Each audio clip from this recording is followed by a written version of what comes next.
Le relevé de carte de crédit était posé devant moi et, un instant, j'ai cru que mes yeux me jouaient des tours. 23 640 €.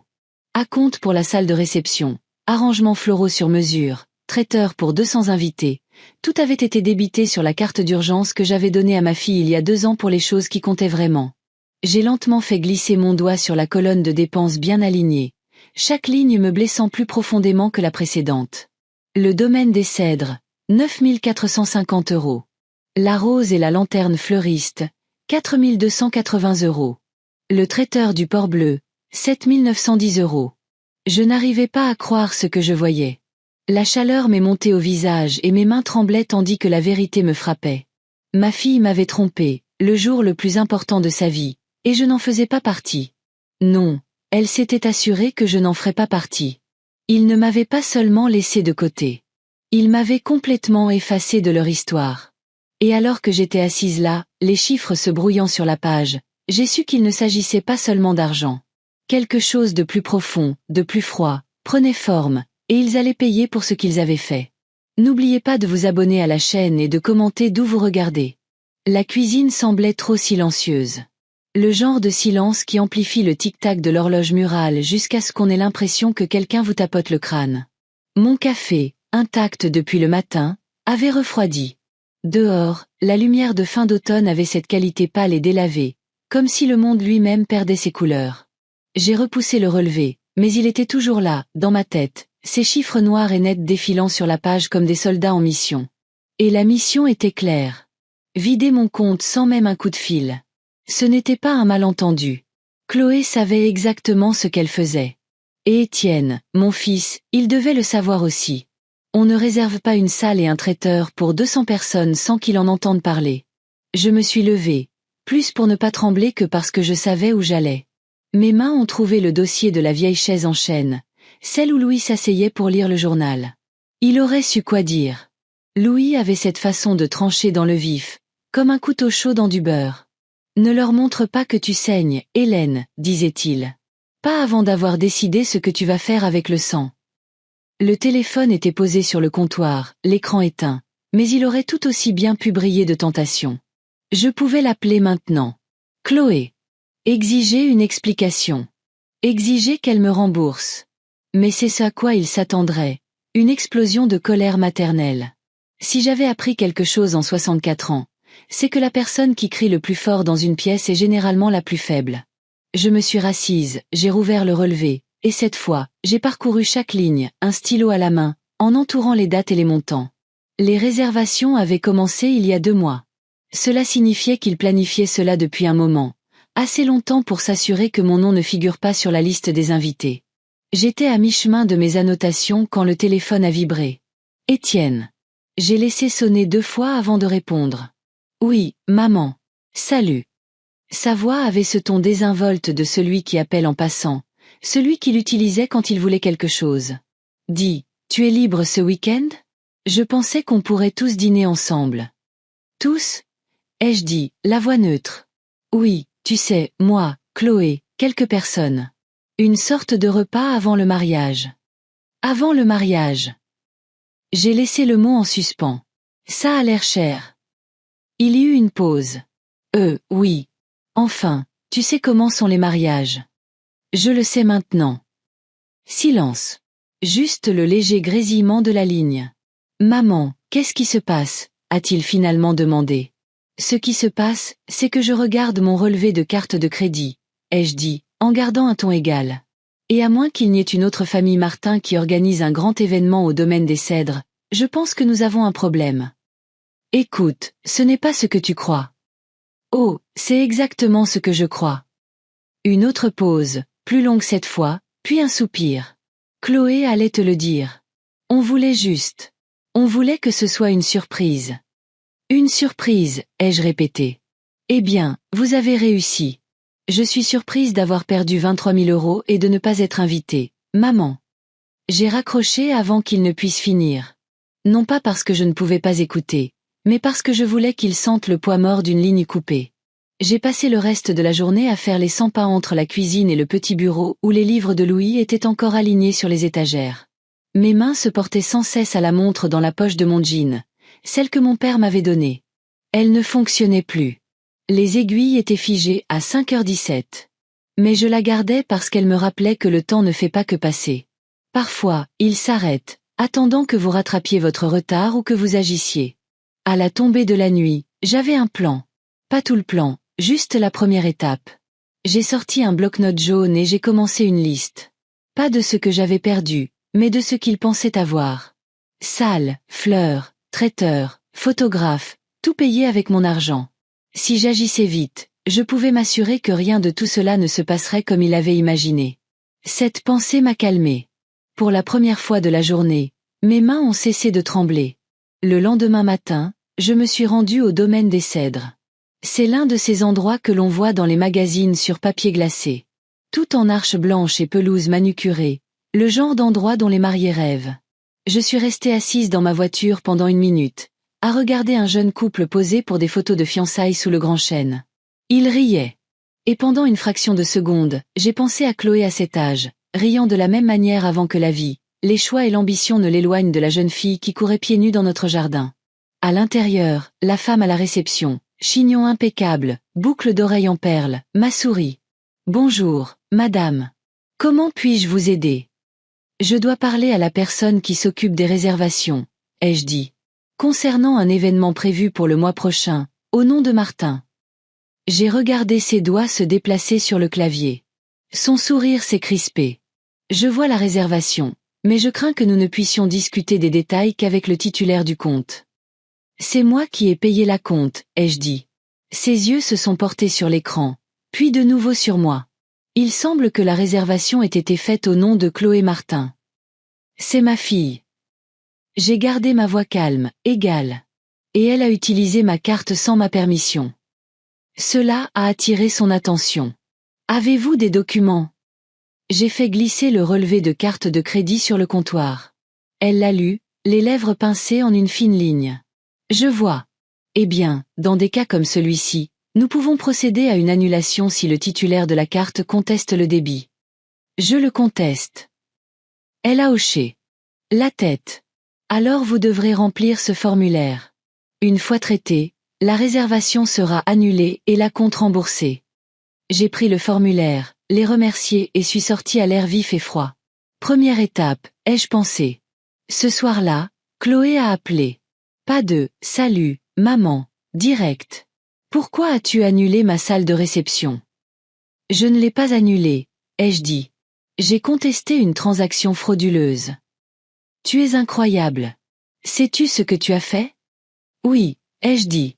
Je me suis épargné 9 450 € et peut-être un peu de dignité. Tu gâches mon mariage.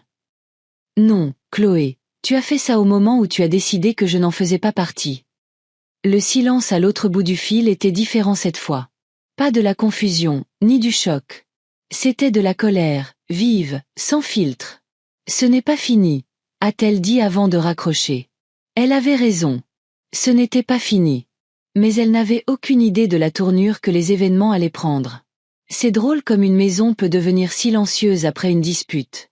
Pas le genre de silence paisible, mais le genre creux et lourd, comme si l'air retenait son souffle. J'ai à peine dormi cette nuit-là après l'appel de Chloé. Chaque fois que je fermais les yeux, je voyais son visage. Pas la petite fille qui chassait les lucioles dans notre jardin, mais la femme qui venait de me dire que j'avais gâché son mariage, comme si j'étais une étrangère malveillante. Le matin, mon café avait un goût de métal. L'amertume me collait à la langue. Je savais une chose. Si je m'arrêtais maintenant, je perdrais plus que de l'argent. Je perdrais le peu de respect qu'il restait entre nous, et peut-être aussi mon propre respect. Mais il y avait un problème. Annuler la salle avait été facile. Trop facile. Chloé en trouverait une autre. Étienne la couvrirait. Le vrai coup porté à leur plan, et le vrai message, ne viendrait que si j'arrivais à chaque pièce du puzzle avant eux. J'ai commencé par le fleuriste. La rose et la lanterne se trouvaient à l'angle de la rue principale et de la rue du 5 mai, une de ces petites boutiques où l'odeur vous saisit avant même que le carillon de la porte ne retentisse. Je suis entrée, balayant du regard les rangées de vases et les seaux de roses si parfaites qu'elles semblaient presque fausses. Une jeune femme en tablier m'a accueillie. « Bonjour. Je peux vous aider à trouver quelque chose ? » « Oui, » ai-je dit, gardant ma voix calme, polie. Je dois parler à la personne qui s'occupe des grosses commandes pour les événements. Elle m'a conduite à un comptoir à l'arrière où un homme d'une quarantaine d'années, manches retroussées, était en train de fixer des orchidées sur une arche élaborée. Vous devez être Madame Martin, a-t-il dit sans lever les yeux. Cela m'a laissé sans voix. Vous connaissez mon nom. Il a finalement levé les yeux. Votre fille est venue souvent. Elle parle. Alors vous savez aussi qu'elle a utilisé ma carte sans permission. Ses mains se sont immobilisées. Ah! Je suis ici pour annuler la commande, ai-je dit. Il a hésité. Écoutez, je comprends, mais nous avons déjà commandé une partie des fleurs, des variétés importées. Je ne peux pas tout rembourser. Enfin, un obstacle. Que pouvez-vous rembourser? La moitié, a-t-il dit. Et le reste? Eh bien, je peux garder les fleurs pour un autre événement si vous voulez les utiliser. Je me suis légèrement penchée en avant. Ce que je veux, c'est que ces fleurs ne touchent jamais ce mariage. Pouvez-vous me le garantir? Sa mâchoire s'est crispée. Si c'est ce que vous voulez, alors oui. Nous nous sommes serrés la main, mais je sentais son regard dans mon dos alors que je partais. Tout le monde ne serait pas aussi coopératif que la dame de la salle de réception. Et ce n'était pas grave. Je n'étais pas là pour la facilité. Le traiteur, cependant, serait le vrai champ de bataille.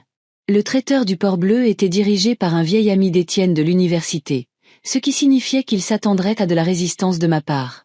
J'ai d'abord appelé, utilisant le même ton égal que j'avais employé avec la salle et le fleuriste. La femme qui a répondu m'a mise en attente si longtemps que j'ai failli raccrocher.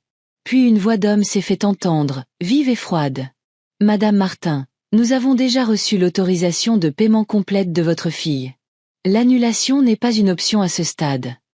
Elle n'est pas autorisée à utiliser mon compte, ai-je dit. C'est entre vous et votre fille, a-t-il répondu. Notre contrat est contraignant.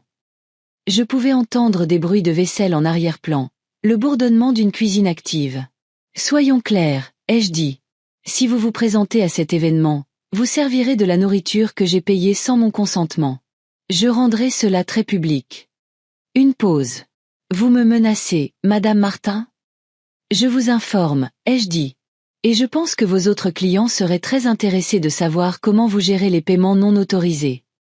Silence, puis un soupir. Bien. Nous émettrons un remboursement partiel, mais si vous voulez le montant total, vous devrez passer par la voie légale. Envoyez-moi les papiers, ai-je dit et j'ai raccroché. Pour la première fois, j'ai ressenti une faible étincelle de satisfaction. Il ne s'agissait plus de l'argent. Il s'agissait de montrer à Chloé et Étienne que les choix ont des conséquences, et que je n'étais pas la cible facile qu'ils pensaient. Cet après-midi-là, Étienne s'est présenté à ma porte. Sans prévenir, juste le bruit de sa voiture dans l'allée et son coup de sonnette, fort, impatient. J'ai ouvert la porte, m'appuyant contre le cadre. Tu es venu pour crier ou pour écouter? Sa mâchoire était serrée. Mais qu'est-ce que tu fabriques, maman? Je pourrais te poser la même question. Tu as annulé la salle, les fleurs, et maintenant le traiteur. As-tu la moindre idée du chaos que tu provoques? J'en ai une bonne idée, ai-je dit. C'est le but. C'est le jour de Chloé. Non, Étienne. C'est le jour où Chloé a essayé de m'effacer, et où tu l'as laissé faire. Il a détourné le regard, se frottant la nuque. On a juste.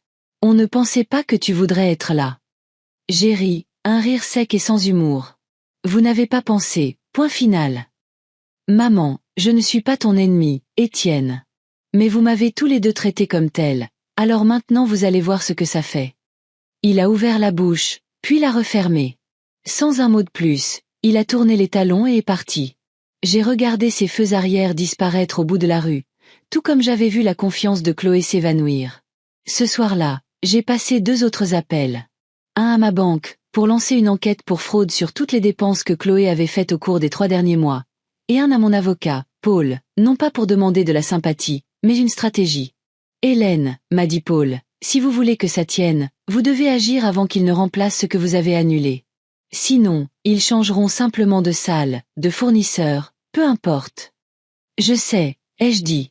C'est pourquoi j'ai besoin de tous les contrats, de tous les reçus de paiement. Et j'en ai besoin rapidement. Compris. Mais soyez prête. Ils ne vont pas se laisser faire. Tant mieux, ai-je pensé. Moi non plus. Le jeudi matin, je savais qu'ils allaient passer à l'action. On ne démantèle pas le mariage de quelqu'un pièce par pièce sans qu'il ne remarque le schéma. C'est arrivé sous la forme d'un email, non pas de Chloé, mais de son avocate. Court, froid, presque suffisant. Madame Martin, votre fille conteste votre réclamation concernant les débits sur la carte de crédit. Elle maintient que vous lui avez donné à la fois votre permission et votre bénédiction. Toute nouvelle tentative d'interférer avec les préparatifs de son mariage entraînera une action en justice immédiate. Elle Parker, avocate. Je suis restée assise là, à relire les mots jusqu'à ce qu'ils se brouillent. Astérisque votre bénédiction astérisque. C'est cette partie qui m'a écorchée. Chloé savait exactement ce qu'elle faisait, plantant une graine de doute sur le papier pour que, si cela allait au tribunal, elle puisse tordre le récit. J'ai appelé Paul immédiatement. Ils ont pris une avocate, ai-je dit. Il a eu un son qui était à mi-chemin entre un rire et un soupir. Alors il est temps que vous arrêtiez de jouer les gentilles. Cet après-midi-là, je suis allée à la banque en personne. Vanessa, la directrice de l'agence, m'a reçue dans son bureau.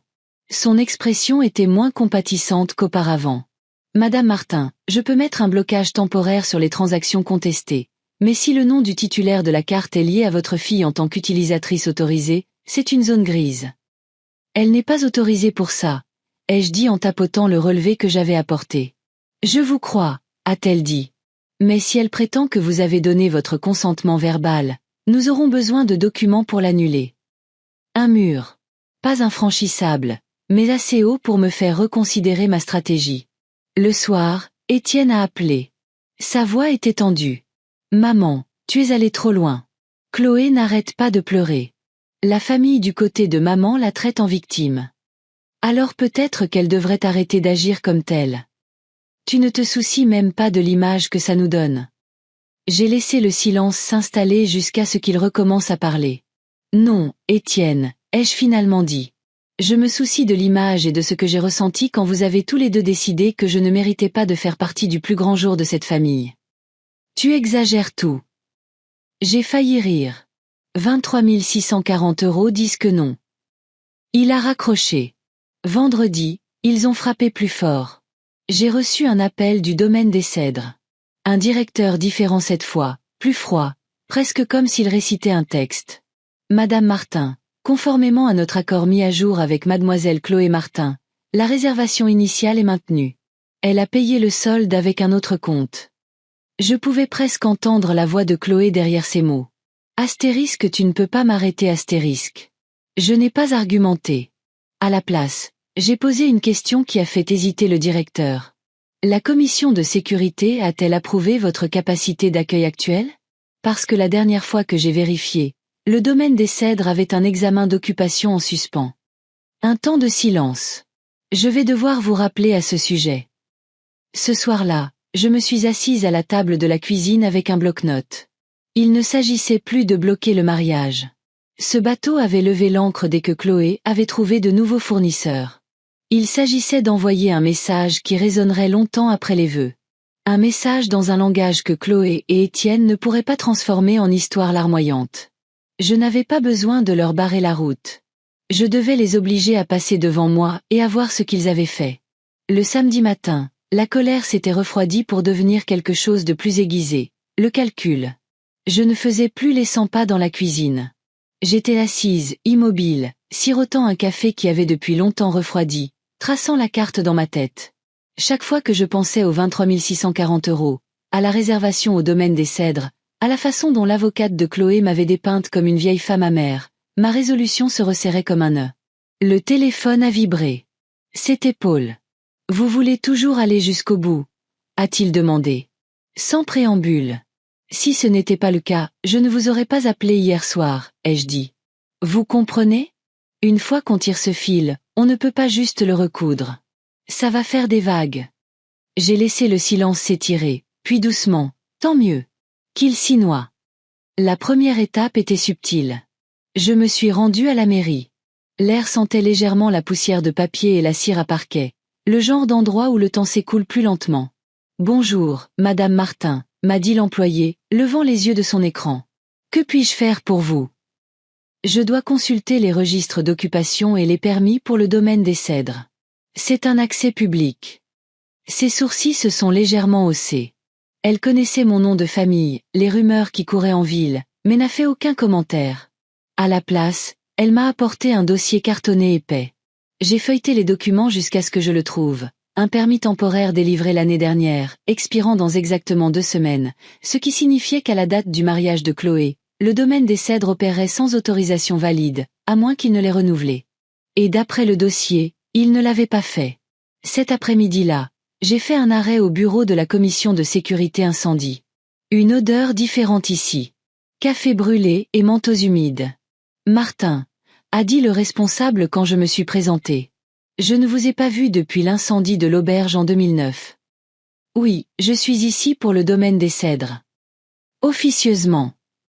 Il s'est penché en arrière, croisant les bras. Ils n'ont toujours pas soumis le plan d'étage mis à jour. On les relance depuis des mois. Que se passe-t-il s'ils organisent un événement sans ce plan? Ai-je demandé, feignant l'innocence. Ils sont fermés immédiatement. Peu importe que ce soit un mariage, une collecte de fonds ou l'anniversaire du maire. J'ai hoché la tête lentement. Bon à savoir. Le dimanche, le plan était vivant dans ma tête. Pas une vengeance à base de cris et de portes qui claquent, comme Chloé pourrait s'y attendre. Il s'agissait de contrôle. Le reprendre sans demander. Je suis entré dans mon bureau, j'ai ouvert le tiroir du bas et j'ai sorti le vieux grand livre en cuir. Pas celui que Chloé connaissait. Celui-ci contenait les noms de personnes qui me devaient des faveurs, du genre qui n'étaient écrites dans aucun contrat. Un nom ressortait. Martin Dubois, copropriétaire du traiteur du Port-Bleu. En 98, j'avais couvert une dette pour lui quand une panne de congélateur avait failli couler son affaire. Je l'ai appelé. Hélène, ça fait trop longtemps, a-t-il dit. Martin, j'ai entendu dire que tu t'occupais du mariage Martin. Il y eut une pause. Oui. Un menu magnifique, ta fille a bien choisi. Homard, côte de bœuf, ça coûte une fortune. Il faut que tu annules. Une autre pause, plus longue cette fois. Hélène, je ne peux pas juste. Tu te souviens de 98? Ai-je dit, mon ton bas est égal. Silence. Je vais passer quelques appels. Ce soir-là, le téléphone a de nouveau sonné. Cette fois, Chloé. Sa voix était glaciale. Tu as parlé à mon traiteur. Oui. Tu es pathétique. Tu crois que gâcher tout ça va arranger les choses? Je n'essaie rien d'arranger, ai-je dit. Je m'assure juste que la facture ne retombe pas sur moi une nouvelle fois. Tu ne peux pas arrêter ce mariage, a-t-elle lancé. Je n'ai pas besoin, ai-je dit. J'ai juste besoin que tu te souviennes que la femme que tu as effacée de ta vie sait encore où sont tous les interrupteurs. La ligne est devenue silencieuse. Le lundi matin, le traiteur du Port-Bleu s'était officiellement retiré. Chloé s'est démenée pour trouver un remplaçant, mais le temps pressait et les traiteurs haut de gamme n'apparaissent pas comme par magie avec un préavis de 2 semaines. Je me suis assise sur le porche ce soir-là, regardant le ciel s'assombrir sur les érables, l'air sentant la pluie. Le silence était une forme de satisfaction. Pas de la jubilation, juste la conscience que l'échiquier avait changé. Et le meilleur dans tout ça, c'est que je n'avais même pas encore joué ma pièce maîtresse. Elle était encore à venir. Le jeudi matin, le ciel au-dessus de Bois-Joli était couleur d'ardoise mouillée, et l'air portait cette immobilité lourde qui précède une tempête. Je me tenais à la fenêtre avec mon café, observant la rue. En surface, le quartier semblait le même. Madame Carton balayant son Porsche, le camion du facteur passant bruyamment, mais pour moi, tout avait changé. Le Port-Bleu était hors jeu, et le ton de Chloé lors de notre dernier appel m'indiquait qu'elle perdait patience. Bien. La pression rend les gens négligents. Et c'est de négligence dont j'avais besoin. Le téléphone a sonné. Numéro inconnu. Madame Martin, a dit une voix d'homme. C'est Marc, du domaine des Cèdres. Je vous appelle au sujet de certaines préoccupations qui ont été soulevées. Je l'ai laissé parler des permis, des inspections de la commission de sécurité, et des formulaires de renouvellement qui étaient passés entre les mailles du filet. Je pouvais presque entendre la sueur dans sa voix. Marc, ai-je dit finalement. Ma fille a réservé votre salle pour son mariage. Je n'y assisterai pas, mais je détesterais qu'elle soit embarrassée. Pourquoi ne m'envoyez-vous pas les documents de renouvellement? Je m'assurerai qu'ils arrivent sur le bon bureau. Il a hésité. Ce serait d'une grande aide. Bien sûr que ça le serait. Sauf qu'il n'allait jamais quitter mon bureau. Cet après-midi-là, je suis allée à la banque. Vanessa, la directrice de l'agence, m'a accueillie avec ce sourire poli et pincé que les banquiers réservent aux clients qu'ils connaissent personnellement mais dont ils ne sont pas sûrs de pouvoir faire confiance.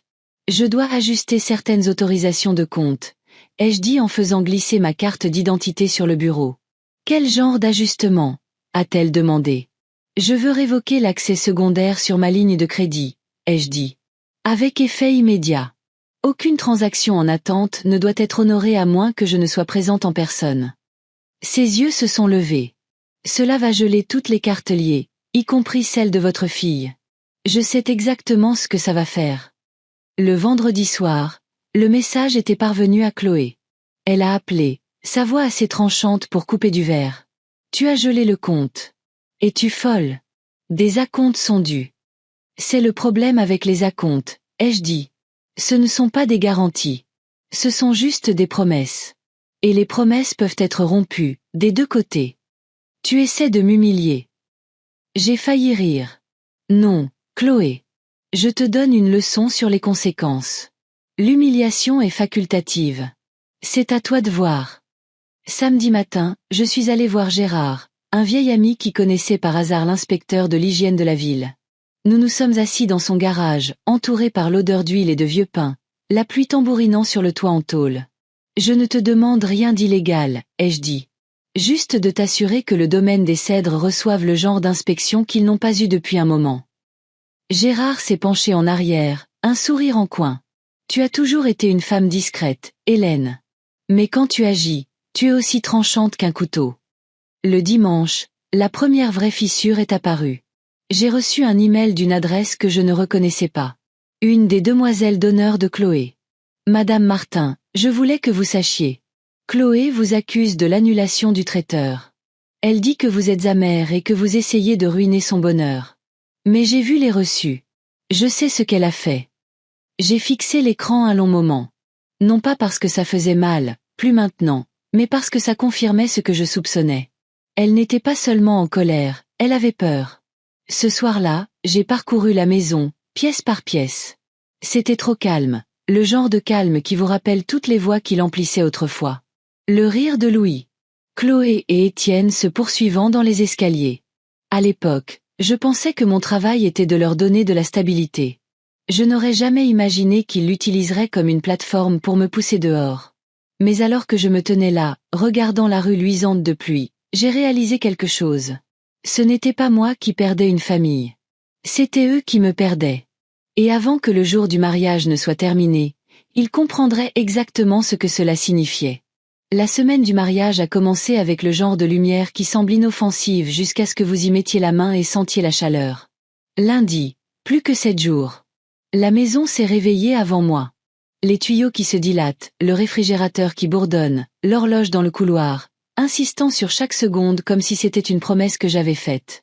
Quand je suis entrée dans la cuisine, il y avait une enveloppe sur le sol, à l'intérieur de la porte d'entrée. Blanche et impatiente. Pas de timbre, pas d'adresse de retour. Mon nom était imprimé d'une écriture qui hésitait entre la cursive et la précipitation. À l'intérieur, une seule ligne. Hélène, arrête ça. Tu ne blesses pas que Chloé. Étienne. Je suis restée là un long moment, la note à la main, la bouilloire commençant sa petite plainte sur la cuisinière. Le truc avec la culpabilité, c'est que c'est une sorte de monnaie que les gens dépensent sur vous quand leurs propres poches sont vides. J'ai posé le papier à côté de mon café et j'ai laissé la bouilloire siffler une seconde de plus que nécessaire. Puis j'ai baissé la flamme, versé et goûté le jour. Je ne me sentais pas comme une méchante. Je me sentais comme une femme qui s'était enfin souvenue de son nom. À 9 heures, j'avais passé 2 appels que je ne voulais pas faire, et un que je voulais faire. Vanessa à la banque a eu le premier. Madame Martin, a-t-elle dit après m'avoir identifié 2 fois et tapoté sur son clavier avec la patience vive de quelqu'un dont la matinée avait déjà dépassé son café. Vous voulez révoquer l'accès secondaire à la ligne de crédit et exiger une vérification en personne pour toute dépense supérieure à 500 €, ai-je dit. Oui, et aujourd'hui. Cela gèlera toutes les cartes liées, a-t-elle dit. Y compris celle de votre fille. Je sais exactement ce que ça va faire, ai-je dit, plus doucement qu'elle ne le méritait. Vous allez recevoir un flot d'appels de plainte dans 1 heure. Je suis désolée pour ça. Vous pouvez me les transférer ou les transférer à mon avocat. Elle a hésité, son ton s'abaissant comme le font les gens quand ils passent de la politique de l'entreprise à la personne. Je vais ajouter une note, Madame Martin, mais pour tout ce qui est déjà en cours, vous aurez besoin de documents. Vous aurez plus de documents que vous n'en avez jamais voulu, ai-je terminé. J'ai raccroché et appelé Paul. Il a répondu à la première sonnerie. Toujours décidé, a-t-il demandé, ne perdant ni salutation ni souffle. Si je ne l'étais pas, je ne serais pas au téléphone, ai-je dit. Vanessa a mis les verrous sur l'argent. Maintenant, j'ai besoin de fermer les portes. Alors nous fermons les portes, a-t-il dit. J'ai rédigé les lettres aux fournisseurs. Claires, non accusatoires, factuelles. Nous joindrons les numéros de dossier de litige et votre déclaration notariée attestant que vous êtes la seule titulaire de la carte et que vous n'avez pas autorisé les frais de mariage. Vous signerez. Je signerai. Nous enverrons en recommandé. Faites-le, ai-je dit. Et Paul, une dernière chose. Le matin du mariage, je veux qu'un coursier remette une lettre à Chloé. Pas pour l'humilier, pour lui enseigner dans une langue qu'elle ne peut pas ignorer. Il est resté silencieux un instant. Rédigez-la et apportez-la. Je m'assurerai qu'elle arrive à destination. J'ai appelé Gérard en dernier, non pas pour tordre une règle, mais pour m'assurer que les règles fassent ce pourquoi elles ont été conçues. Tu sais, le responsable de la commission de sécurité, ai-je dit. Le renouvellement du domaine des Cèdres est manquant. Gérard a grogné. Il l'est depuis un moment. Ton timing est parfait. Je ne demande rien de spécial, ai-je dit. Juste l'inspection qui aurait dû avoir lieu il y a des mois. Tu l'auras, a-t-il dit. Cette semaine. Dis à ta fille de ne pas accrocher de guirlande là où les panneaux de sortie de secours devraient être. Elle m'a exclu du budget, ai-je dit. Pas des guirlandes. Alors nous inviterons le règlement, a-t-il répondu, et la ligne est devenue silencieuse. L'après-midi est devenu gris, les nuages s'empilant comme des chaises à la fin d'une fête lente. Je suis allé au domaine des Cèdres. Le chêne près de l'entrée se pavanait, large, généreux, un toit vers auquel on pouvait faire confiance. Le bâtiment faisait une impression de chêne. Des arches, une confiance blanchie à la chaux et des vitres qui attrapaient toute lumière qui voulait essayer. Marc m'a rencontré dans le hall. Il avait perdu sa cravate ou avait décidé que c'était un handicap. Madame Martin, a-t-il dit en souriant trop vite. À propos de ce dossier de renouvellement. Ce n'est pas pour ça que je suis là, ai-je dit. Je suis là pour parler de choix. Il a cligné des yeux. Nous sommes une salle de réception. Vous êtes une salle qui a pris un acompte sur une carte que vous saviez ne pas être la bonne, ai-je dit, sans élever la voix. Je ne suis pas ici pour vous poursuivre en justice. Je suis ici pour vous donner une porte de sortie. Il s'est frotté la tempe avec 2 doigts, comme un homme qui a appris que la tension répond au rituel. Nous avons reçu un autre paiement, a-t-il dit. L'événement est financé. Et vous fonctionnez avec un permis d'occupation temporaire qui expire dans 2 semaines, ai-je dit. Le mariage est dans 6 jours. Ses yeux se sont tournés vers le fond du couloir, comme un chien vérifiant la distance qui le sépare de sa gamelle. Nous avons soumis les révisions du plan d'étage. Pour approbation, ai-je demandé, ou par espoir? Il n'a pas répondu. Il n'en avait pas besoin. Voici la porte de sortie, ai-je dit. Remboursez la compte maintenant. En invoquant des retards administratifs et des examens de conformité. Recommandez une cérémonie réduite en plein air. Votre réputation reste intacte. Mon argent reste là où il doit être. Ma fille apprend un mot qu'elle a oublié. Quel mot? A-t-il demandé, l'exaspération perçant. Limite, ai-je dit. Il a eu un petit rire involontaire. Vous n'êtes pas la première mère à essayer d'enseigner ça dans ce hall. Alors peut-être que vous avez besoin d'une plaque, ai-je dit. Il a regardé le calendrier, le téléphone et le sol. Donnez-moi jusqu'à demain, a-t-il finalement dit. Nous déciderons. Décidez bien, ai-je dit, et je l'ai laissé avec l'odeur d'huile de citron du hall et le bourdonnement d'un bâtiment qui s'aimait bien. À la maison avait ce calme de dimanche après-midi un lundi, le genre qui vous donne envie de poser la main à plat sur le mur pour sentir la structure. Je l'ai fait, en passant devant la fenêtre préférée de Louis, celle avec la vue polie sur la rue des Érables et la vue impolie sur les nains de jardin de nos voisins d'en face. Pendant une seconde, la douleur de son absence m'a transpercé, puis a disparu. Le deuil, comme la paperasse, est plus facile à gérer par petites piles. Mardi s'est écrit sans demander la permission. À 10 heures, mon téléphone avait une douzaine d'appels manqués de Chloé et 4 de numéros que je ne reconnaissais pas. Je les ai ignorés assez longtemps pour me raser et enfiler la chemise que Louis appelait mon « bleu n'y pense même pas ». Puis je me suis assise à table, j'ai ouvert la boîte de classement bleu avec les onglets des fournisseurs qu'Angèle avait laissés, et j'ai commencé à imprimer les lettres que Paul avait rédigées. L'imprimante peinait comme une machine honnête. Domaine des Cèdres, numéro de litige joint. Note sur le renouvellement d'occupation. La Rose et la Lanterne, bon de commande joint, facture d'importation, clause 4B autorisant l'annulation par le titulaire de la carte si les frais sont contestés. Le traiteur du Port Bleu, journal d'autorisation joint, mettant en évidence une transaction sans carte présente depuis un appareil non enregistré à mon nom. J'ai signé chacune d'elles avec un stylo qui ressemblait à un outil et non à une fioriture.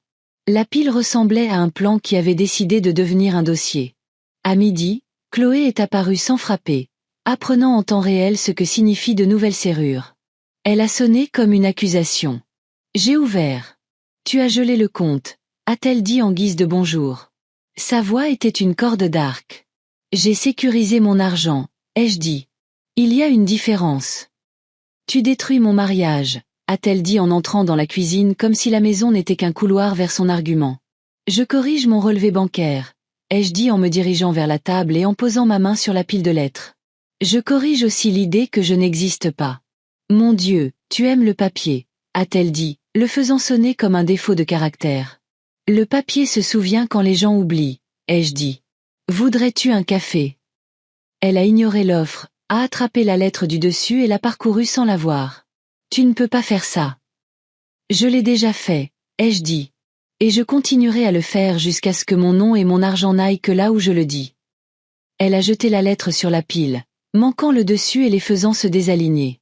J'ai laissé le désordre. Certaines images enseignent mieux que les mots. « C'est mesquin », a-t-elle dit. « C'est une mère qui a été exclue de la vie de son enfant et à qui on a ensuite demandé de financer sa sortie, ai-je dit. Tu es enseignante, Chloé. Tu sais ce qui se passe quand tu laisses un élève rendre ce qu'il veut, comme il veut, quand il veut. Finalement, il croit que les règles l'insultent. Son menton s'est levé, comme elle le fait quand elle préfère l'indignation à la compréhension. Papa détesterait ça, a-t-elle dit. Ton père détesterait ce que tu fais, ai-je dit calmement, et j'ai regardé la phrase atterrir là où elle devait. Elle m'a regardé, les yeux si brillants que ça aurait pu faire mal si je les avais laissés. Puis elle s'est tournée, a ouvert la porte et s'est arrêtée, la main sur la poignée. J'aurai mon mariage, a-t-elle dit. Avec ou sans toi? Tu as déjà choisi sans, ai-je dit. Maintenant, tu vas découvrir ce que ça coûte. La porte s'est refermée avec la douce finalité qui rend les sons plus forts jaloux. En milieu d'après-midi, La Rose et la Lanterne a été le combat auquel je m'attendais. Léla, la propriétaire, avait le genre de voix qui avait appris à dire oui aux mariés et non au budget. Madame Martin, a-t-elle dit quand je suis arrivée en personne et que j'ai posé la clause et le numéro de litige sur le comptoir. Je comprends votre position. Je comprends aussi que des fleurs importées sont dans mon frigo et meurent si je les sépare de la date de votre fille. Je partagerai la perte, ai-je dit. Moitié du remboursement, maintenant, reçu en main. Vous revendez ce que vous pouvez et ne me facturez que ce que le marché a refusé. Elle a cligné des yeux. Vous vous portez volontaire pour payer des fleurs que vous ne voulez pas. Je paie pour m'assurer que ces fleurs n'apparaissent pas un jour où je ne suis pas autorisée à entrer, ai-je dit. Quelque chose dans son expression s'est adouci. Du respect, peut-être. Pas pour moi, mais pour la clarté d'une limite qui ne demandait pas à être aimée. Je peux faire la moitié, a-t-elle dit. À condition que vous arrêtiez d'appeler mon personnel. Je n'ai jamais appelé votre personnel, ai-je dit. Je parle au propriétaire, sur papier. Elle a imprimé un formulaire de remboursement. La caisse a craché la transaction avec un son qui ressemblait à une confession. Quand elle m'a tendu le reçu, nos doigts ne se sont pas touchés. Dites à votre fille de choisir des fleurs plus simples la prochaine fois, a-t-elle dit, pas méchamment. Les pivoines dévorent les mères. Notez, ai-je dit, et je suis partie au son joyeux du carillon.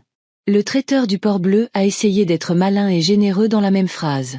Martin Dubois, le copropriétaire que j'avais sauvé à la fin des années 90, m'a rencontré à la porte de derrière qui sentait toujours les oignons et la chaleur. « Hélène, a-t-il dit, s'essuyant les mains sur un torchon qui avait bien mérité sa retraite.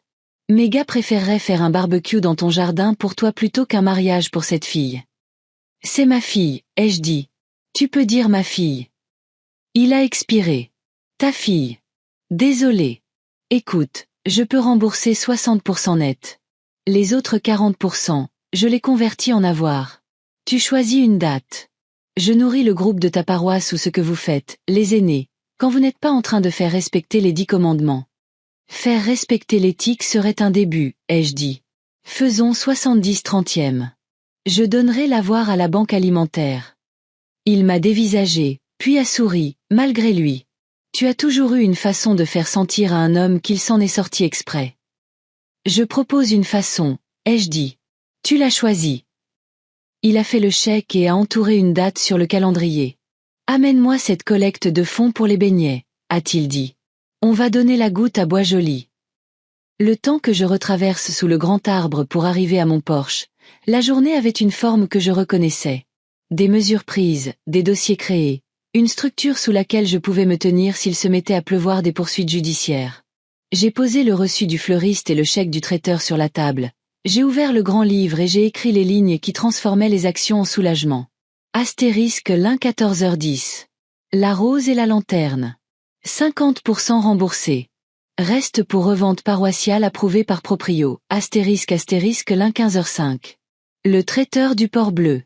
70% remboursé. 30% en avoir attribué à banque alimentaire. Chèque en main. Astérisque je n'ai pas eu besoin de les souligner. Les lignes tenaient bon. La soirée a eu la décence d'être ordinaire. La tondeuse d'un voisin à 2 maisons de là. Un chien insistant sur son opinion d'un écureuil. L'odeur du dîner de quelqu'un d'autre flottant comme une invitation et un souvenir. J'ai fait bouillir des pâtes, manger debout au comptoir et laisser la maison parler dans les douces syllabes auxquelles Louis faisait confiance. Puis le téléphone a vibré. Madame Martin, a dit une voix, prudente et professionnelle. C'est Sophie, du bureau des inspections de la ville. Nous programmons des suivis pour les lieux dont les permis sont périmés. Le domaine des Cèdres. Ai-je demandé? Oui, madame, a-t-elle dit. Nous avons été en contact avec leur direction. Nous serons sur place jeudi après-midi. Merci, ai-je dit. Je suis désolée si cela cause des tensions dans votre famille, a-t-elle ajouté sur un ton qui disait qu'elle savait et n'avait pas besoin de ma confirmation. Parfois, la tension empêche un bâtiment de s'effondrer sur lui-même, ai-je dit. Bonne nuit, mademoiselle Sophie. J'ai dormi comme une femme qui avait mis le bon poids sur les bonnes étagères. Le soleil de mardi s'est levé avec plus de confiance que je n'étais prête à lui en accorder. Je me suis habillée avec des vêtements qui avaient vu plus de bureaux administratifs que de bancs d'église et j'ai conduit l'enveloppe contenant les lettres des fournisseurs et les documents de litige au bureau de Paul pour numérisation et notarisation. Il a tamponné avec la satisfaction d'un homme dont l'encre sait à quoi elle sert. Coursier réservé pour samedi matin, a-t-il dit en collant un post-it sur ma lettre à Chloé. Remise à 9h25 devant la loge.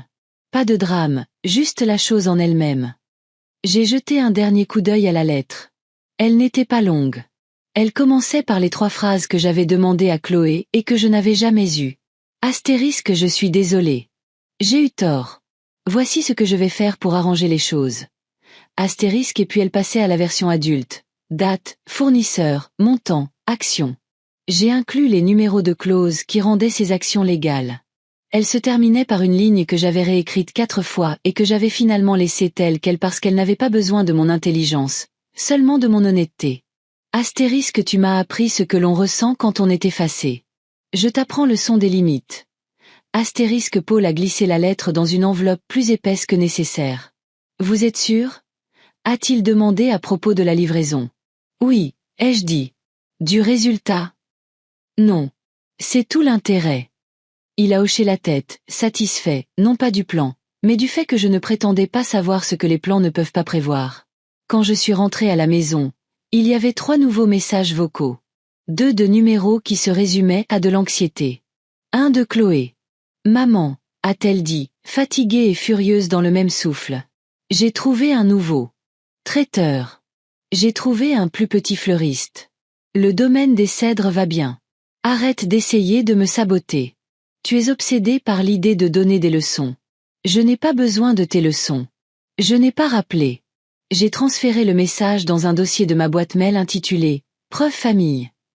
Non pas parce que je voulais une galerie de laideur, mais parce que ma mémoire est plus clémente que mon compte en banque et a tendance à arrondir des angles que j'ai besoin de garder vifs. Dans l'après-midi, je me suis tenue à ma fenêtre et j'ai regardé passer un camion Chronopost. Il ne s'est pas arrêté. J'ai ressenti une déception que je reconnaissais de l'année qui a suivi la mort de Louis, attendant quelque chose qui n'était pas à moi d'attendre.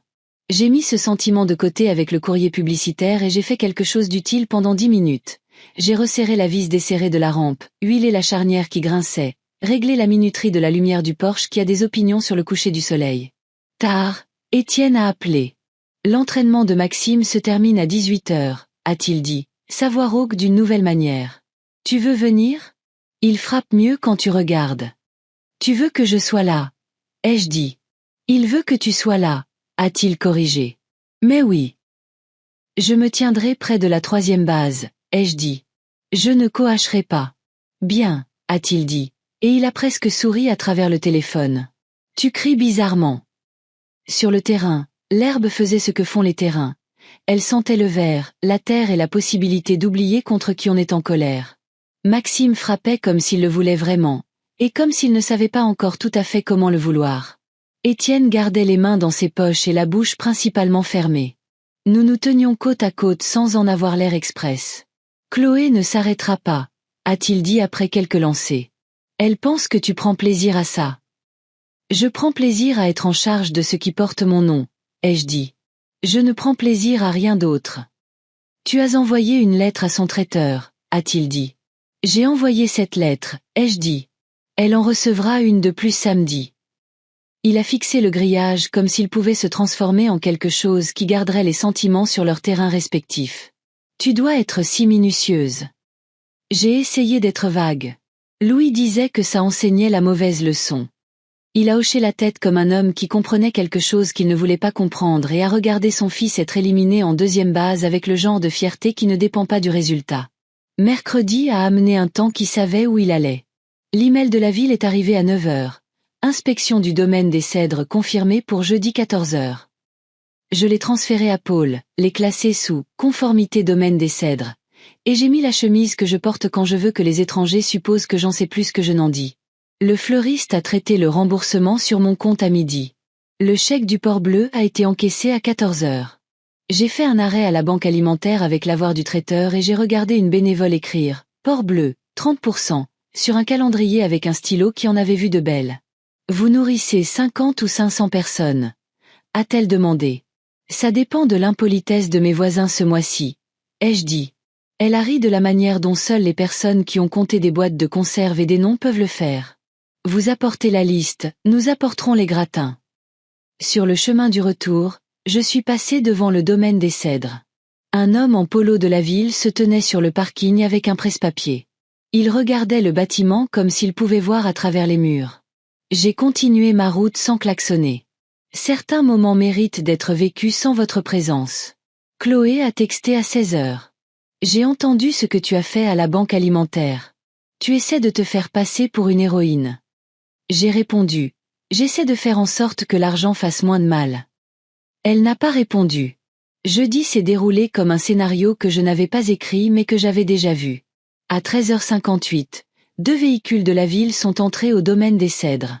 À 14h41, un 3e, un SUV blanc avec le sceau sur la portière. À 15h15, un simple email de Marc. Madame Martin, par excès de prudence, nous avons décidé de déplacer tous les événements prévus dans les 2 prochaines semaines dans notre espace jardin extérieur. Votre fille a été prévenue. Nous apprécions votre implication dans notre processus. Marc. J'ai fixé elle excès de prudence, jusqu'à ce qu'il se transforme en on a failli se faire prendre. Puis j'ai écrit une ligne dans le grand livre. Astérisque jeu 15h17. Domaine des Cèdres. Intérieur annulé. Extérieur seulement. Chloé prévenue, astérisque et en dessous.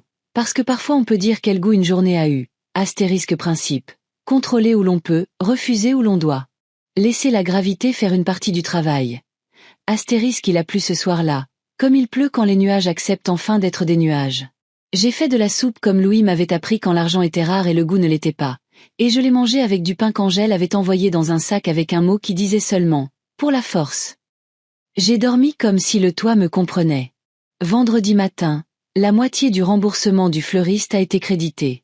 L'enquête pour fraude de la banque a ajouté une ligne au dossier qui disait « La titulaire de la carte affirme n'avoir donné aucune autorisation verbale. Utilisatrice autorisée supprimée. » L'application de surveillance sur mon téléphone est restée silencieuse. J'ai pris cela comme un compliment de la part de la partie du monde qui aime vous réveiller avec de mauvaises nouvelles. Chloé a appelé à midi et ne se souciait pas de savoir si j'étais prête à l'entendre. « Tu as eu ce que tu voulais », a-t-elle dit, les mots assez serrés pour faire des bleus. Cérémonie en plein air, table nue, des gens qui posent des questions. Je voulais que la vérité se montre, ai-je dit. Elle se montre. Elle a essayé de rire et a étouffé le son. Tu regarderas en arrière et tu regretteras ça. Je regrette ce que je t'ai appris avant maintenant, ai-je dit. Je ne regretterai pas ça.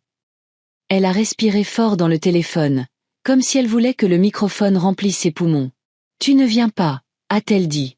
Même si je te le demandais, tu n'es pas invité. Je sais, ai-je dit. La ligne est devenue silencieuse puis s'est terminée, comme une main se retirant d'une poignée de main qu'elle n'a jamais voulu donner. J'ai passé le reste de la journée à faire un travail qui ressemble à éviter les ennuis mais qui consiste à construire un endroit où ils peuvent atterrir. Je suis allée à la poste. Ruth a tamponné l'enveloppe du coursier avec la gravité d'une femme qui croit au courrier comme certaines personnes croient en la prière. Samedi, a-t-elle dit en tapotant l'étiquette. 9h25, il signera. Elle signera. Le ciel enregistrera. Merci, ai-je dit. Je me suis arrêtée à la quincaillerie pour un nouveau jeu de numéros de maison parce que les anciens commençaient à pencher comme un sourire que je ne veux pas que ma porte d'entrée porte. Dell, derrière le comptoir, m'a demandé si je voulais le nickel. Brossé ou le noir mat. J'ai choisi celui que Louis aimait. Tu remets ton nom sur les choses, a-t-il dit sans savoir qu'il avait raison. C'est l'impression que ça donne, ai-je dit. À la maison, la lumière sous le grand arbre était passée à cette heure de fin d'après-midi qui pardonne plus qu'il n'en faut. Je me suis assise sur le porche avec le grand livre ouvert et la montre à gousset que Louis m'avait offerte pour nos 10 ans sur la balustrade, fraîchement remontée. L'aiguille des secondes faisait son tour comme si elle avait confiance en la minute suivante. J'ai écrit les dernières lignes de la journée. Astérisque 10h02. Coursier programmé, lettre scellée. Astérisque 26h48. Numéro de maison remplacé. Astérisque principe. Mettre son nom là où on peut le voir. Astérisque puis j'ai fermé le livre et j'ai laissé la maison respirer avec moi. Les œillets d'Inde le long de l'allée brûlaient d'un éclat vif dans la lumière ambrée, bruyant et sans excuse. Ils ressemblaient à de petits soleils s'entraînant pour samedi. Demain, un homme avec un sac descendra un couloir et remettra à ma fille une enveloppe. Elle l'ouvrira et trouvera mes mots, non pas comme des armes, mais comme des murs. Des lignes, des clauses et des montants. Et la phrase que j'ai écrite quand je me suis souvenu que j'étais une mère avec une colonne vertébrale. Le mariage aura lieu ou non. Le ciel coopérera ou non. Les gens parleront. Ils diront que je suis mesquine ou que j'ai des principes, ou les deux. Ce qu'ils ne diront pas, c'est que j'étais absente. Cette partie, au moins, est terminée. Samedi matin est arrivé sans me demander si j'étais prête. L'air avait cette immobilité particulière que l'on ne ressent qu'avant un grand événement. Un mariage, une tempête ou une dispute que l'on sait inévitable. Le monde à l'extérieur de ma fenêtre semblait lavé par la pluie de la nuit dernière. Mais je savais mieux. Les rues étaient peut-être propres, mais les gens portent toujours la journée d'hier avec eux. Je me suis assise à la table de la cuisine avec une tasse de café tiédi dans mes mains. Le coursier était prévu pour 9h25 précise. J'avais choisi ce moment pour que ma lettre n'arrive pas assez tôt pour provoquer une scène avant la cérémonie, mais juste assez tard pour qu'elle ne puisse l'ignorer avant de remonter l'allée. Il ne s'agissait pas de gâcher sa journée. Il s'agissait de s'assurer que la vérité marche avec elle, même si je n'y étais pas autorisée. À 9h12, mon téléphone a vibré avec un texto de Paul. Coursier confirmé. Sur place maintenant. 9 minutes plus tard, un autre. Enveloppe remise à la demoiselle d'honneur. Directement à la loge. Aucun incident. Je l'ai imaginé. Chloé dans sa loge, dentelle et soie étalées comme des congères. Ses amis s'affairant autour d'elle avec des pinceaux de maquillage et des flûtes de champagne. Puis on frappe. Un homme en uniforme avec une fine enveloppe. Mon nom dans le coin. Ses doigts flotteraient, hésiteraient peut-être, ou peut-être pas. Elle l'ouvrirait. Et là, à l'encre noire sur papier crème, mes mots. Pas une diatribe, pas un plaidoyer, juste les faits qu'elle avait tenté d'enterrer. Je n'avais pas besoin d'être là pour entendre le silence qui suivrait. À 10 heures, j'étais dans le jardin à tailler les œillets d'Inde. Je n'étais pas habillée pour un mariage. Pas de tailleur, pas de chaussures vernies, juste un jean de travail et la chemise dont Louis se moquait en disant qu'elle me donnait l'air de me présenter à la mairie. Le soleil du matin a capté l'or des fleurs, et pendant une seconde, j'ai pensé aux cheveux de Louis dans cette lumière. Il aurait su exactement quoi me dire aujourd'hui. Quelque chose qui ne m'aurait pas arrêté, mais qui m'aurait peut-être aidé à respirer plus facilement en le faisant. Vers midi, le premier appel est arrivé. Ce n'était pas Chloé. C'était Étienne. Tu l'as envoyé. Sa voix était tendue. Je l'ai envoyé, ai-je dit. Il fallait que tu le fasses aujourd'hui. Oui, ai-je dit. Aujourd'hui, c'est le jour où elle a choisi de m'effacer. Aujourd'hui, c'est le jour où je lui rappelle qu'elle a échoué. Il y eut une pause à l'autre bout du fil. Elle est bouleversée. J'en suis sûre, ai-je dit en retournant à la taille des fleurs fanées des œillets d'Inde. À 13 heures, la cérémonie avait commencé. Je le savais parce que le journaliste officieux du quartier, Gérard, m'a envoyé un texto. Installation extérieure, chaise pliante, ciel couvert, la moitié des fleurs manquent. Ça a l'air un peu pauvre. J'ai souri, non pas par satisfaction, mais par la clarté de savoir que j'avais fait ce qui devait être fait. Je ne suis pas restée chez moi à attendre des nouvelles. Ce n'est pas mon style. Je suis allée au lac, je me suis garée là où la vue s'ouvre comme un rideau de Seine, et je me suis assise sur le banc que Louis et moi revendiquions chaque dimanche après-midi. La brise venait de l'eau, fraîche et régulière. Un héron se tenait dans les bas-fonds, attendant un poisson qui pourrait venir ou non. J'ai toujours admiré ce genre de patience. Il était près de 15 heures quand mon téléphone a de nouveau sonné. Cette fois, c'était Angèle. Tu vas avoir toute l'histoire, que tu le veuilles ou non, a-t-elle dit sans préambule. Je la veux, ai-je dit. Elle l'a lu, a dit Angèle, devant le miroir. Ses mains tremblaient. La demoiselle d'honneur a essayé de la lui prendre. Elle ne l'a pas laissé faire. Elle a lu chaque mot. Puis elle a dit à tout le monde de quitter la pièce pendant 5 minutes. Et, ai-je demandé. Elle a pleuré, a dit Angèle. Pas des jolies larmes. Le genre qui vous en l'est dit. Puis elle a dit à sa maquilleuse de recommencer et elle a prononcé ces mots. Il est mort pour moi. C'est son choix, ai-je dit. La voix d'Angèle s'est adoucie. Hélène, je ne pense pas qu'elle comprenne ce qu'elle vient de jeter. Elle comprendra, ai-je dit. Mais pas aujourd'hui. Il y eut une longue pause. Tu veux savoir si elle est allée jusqu'au bout? A demandé Angèle. J'y ai réfléchi. Non, ai-je finalement dit. Pas encore. Je n'avais pas besoin de l'image d'elle remontant l'allée dans ma tête aujourd'hui. C'était son moment, pour le meilleur ou pour le pire. Mon moment avait déjà eu lieu, silencieux, sur papier, livré par un homme en uniforme. À 17 heures, j'étais de retour à la maison, le grand livre ouvert, un stylo à la main. J'ai écrit les lignes de la journée. Astérisque Sam 9h25. Lettre livrée à la loge de Chloé, astérisque Sam 13h. Cérémonie observée de loin. Extérieur, décor réduit, astérisque Sam 15h. Confirmation d'Angèle, lettre lue, réaction privée. Astérisque je n'ai pas ajouté de commentaire. L'effet suffisait. Le soir est tombé lentement, comme il le fait quand on ne se presse vers rien. J'ai préparé un dîner simple, un croque-monsieur et une soupe de tomates, le genre que Louis demandait quand il voulait du réconfort sans le dire. Pendant que je mangeais, le téléphone a de nouveau vibré. Cette fois, c'était Maxime. Mamie. Sa voix était petite, incertaine. Je suis là, Maxime. Maman est fâchée, a-t-il dit. Je sais. Elle dit que tu essaies de tout gâcher, a-t-il dit. C'est vrai. J'ai pris une profonde inspiration. Non, Maxime. J'essaie de réparer quelque chose. Parfois, réparer quelque chose signifie le changer d'une manière que les gens n'aiment pas. Oh, a-t-il dit, comme s'il essayait cette idée. Tu viendras quand même à mon match la semaine prochaine. Je ne le manquerai pour rien au monde, ai-je dit.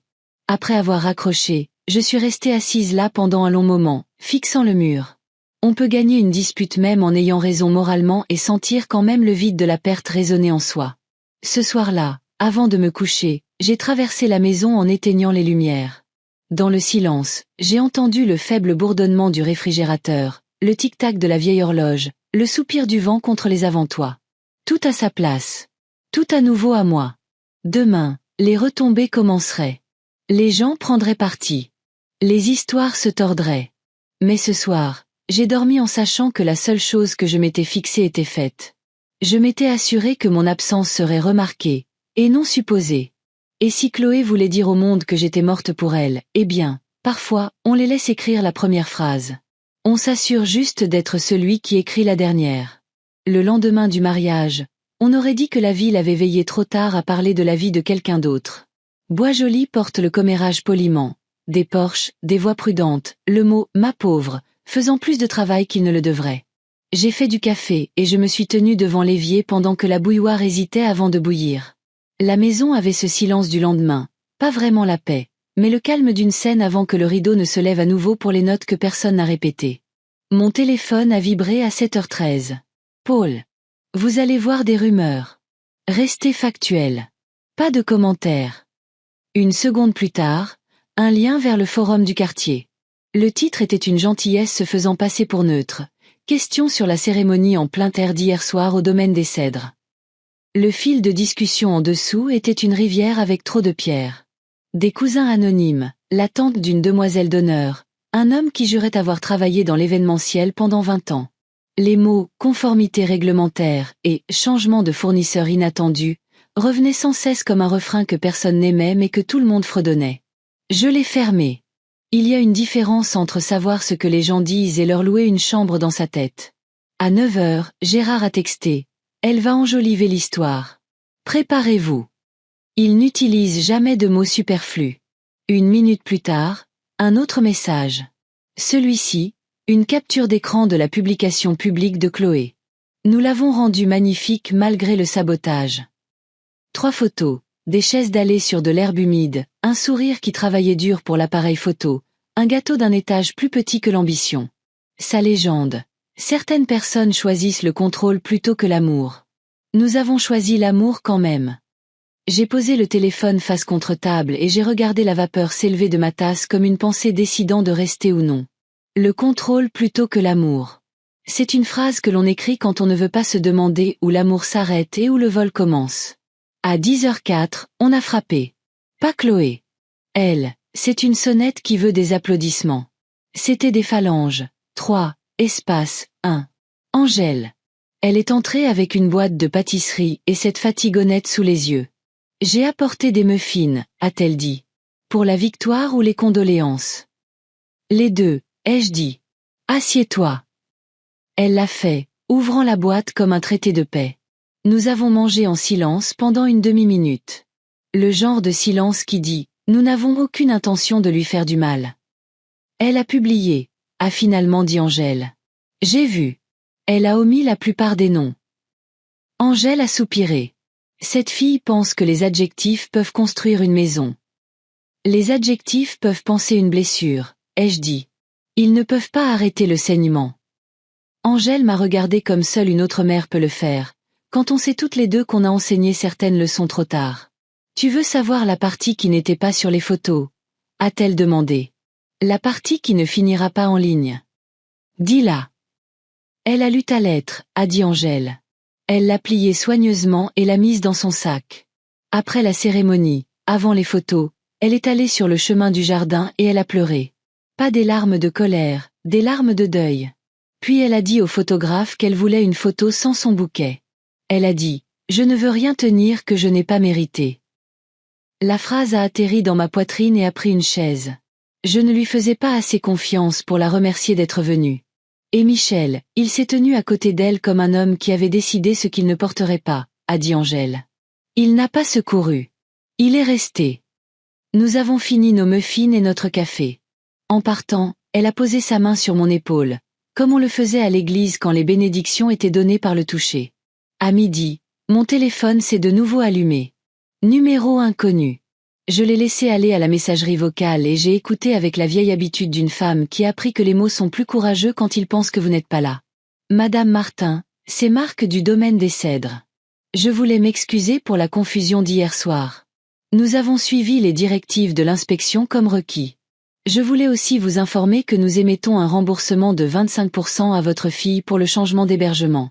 Nous noterons pour nos dossiers que le calendrier de conformité a créé le changement.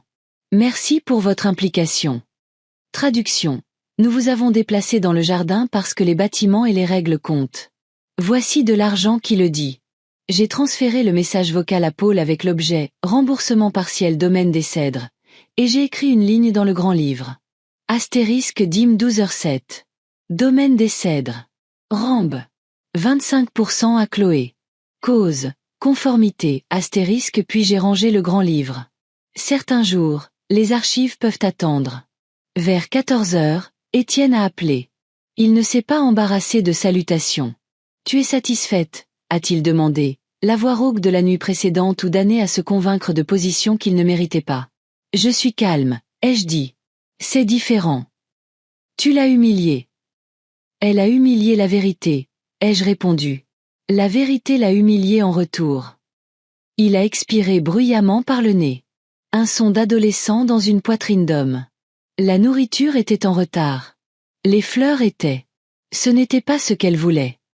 Il a laissé la dernière clause en suspens, comme une plainte qui avait perdu sa confiance. C'était ce qu'elle avait acheté, ai-je dit. Avec l'argent des autres. Elle dit qu'elle te remboursera. Elle l'écrira, ai-je dit. Ensuite, elle le prouvera.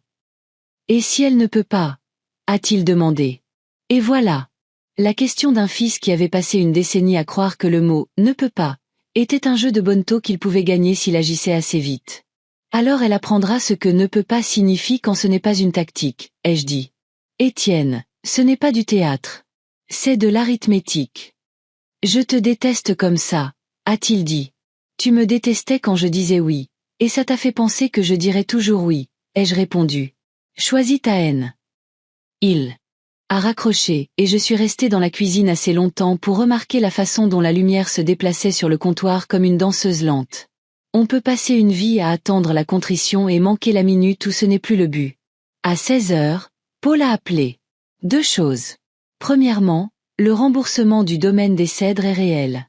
Deuxièmement, le Port Bleu a envoyé une lettre confirmant la réaffectation du crédit à la banque alimentaire. Je l'ai ajouté au dossier avec une note.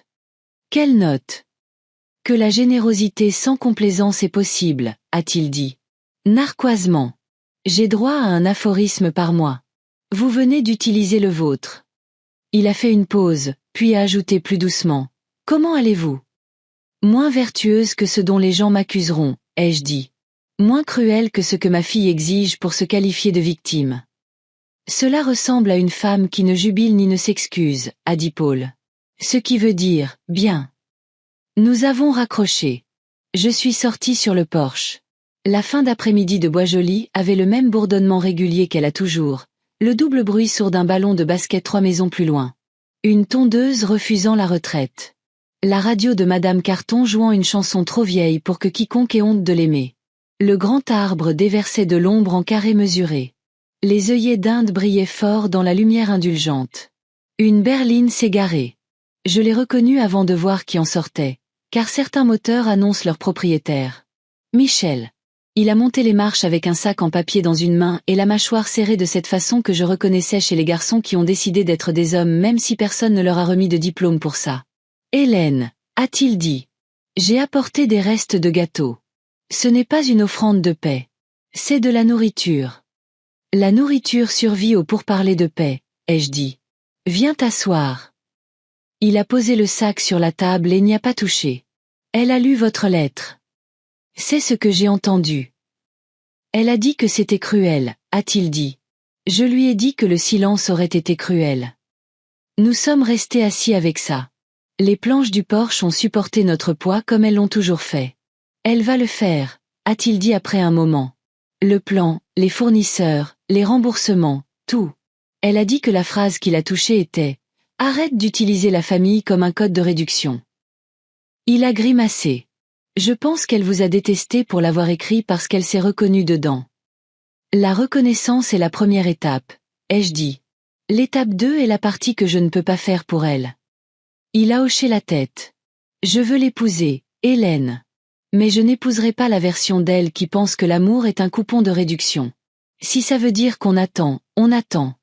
Tu auras ma bénédiction quand tes phrases n'auront pas besoin de mon argent, ai-je dit. C'est sorti plus gentiment que ça ne se lit. Il l'a entendu de cette façon. Il a plongé la main dans le sac et a sorti le plus petit des étages, enveloppé dans du papier ciré comme un secret, essayant de bien se comporter. Mon géant, a-t-il dit. Vous avez au moins payé la farine.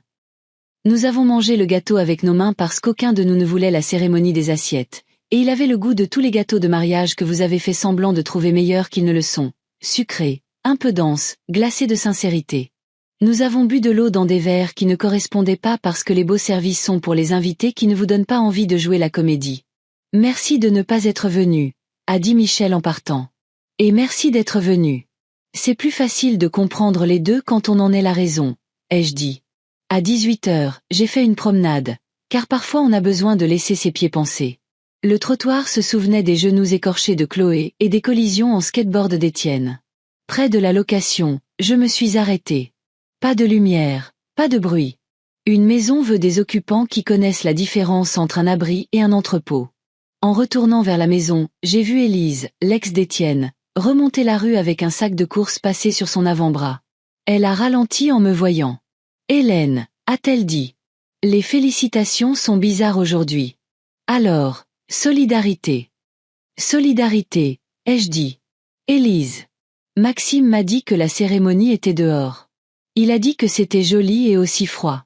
Il a 8 ans. C'est une critique sophistiquée. Dites-lui que je suis d'accord. Chloé va se faire discrète pendant quelques jours. Puis elle creusera ou elle pleurera. Si elle creuse, elle s'en sortira.